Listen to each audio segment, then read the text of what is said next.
உலகத்துல மேஜிக் தான் எல்லாமே.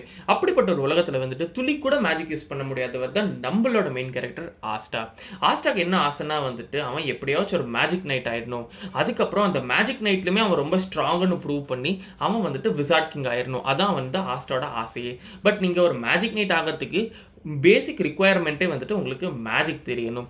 அதுவே நம்ம ஆள்ட்ட கிடையாது. ஸோ ஆஸ்டா வந்துட்டு எப்படி வந்துட்டு விசார்ட் கிங் ஆகுறாரு? அதான் வந்துட்டு இந்த கதையே. இந்த உலகத்துல வந்துட்டு பொறக்கும்போதே உங்களுக்கு ஒரு சர்டன் ஆட்ரிபியூட்டோட தான் நீங்க பொறப்பீங்க. அது வந்துட்டு water, ice, thunder, fire, light என்னவா வேணா இருக்கலாம். ஆஸ்டாவோட கதை என்னன்னு பார்த்தீங்கன்னா வந்துட்டு, ஆஸ்டா ஒரு ஆர்ஃபன். ஆஸ்டா வந்துட்டு க்ளோவர் கிங்டம்ல இருக்கிற ஹாஷ் வில்லேஜ் அப்படின்ற வில்லேஜ்ல இருக்கிற ஒரு சர்ச்சில் தான் வந்து வளருவாரு. அங்க இருக்கிற ஃபாதர் வந்துட்டு இவன் கை குழந்தையா இருக்கும் போதே வந்துட்டு இவனை தத்தெடுத்துருவாரு.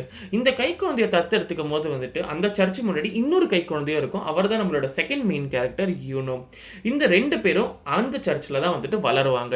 யூனோக்கு வந்துட்டு விண்ட் அட்ரிபியூட் இருக்கும். இவங்க 2 பேருமே விசார்ட் கிங் ஆகணும் அப்படின்னு வந்துட்டு ரைவல்ஸ் மாதிரி ஃபைட் போட்டுட்டு எப்போ பாரு வந்துட்டு காம்படிஷன் பண்ணிக்கிட்டே இருப்பாங்க.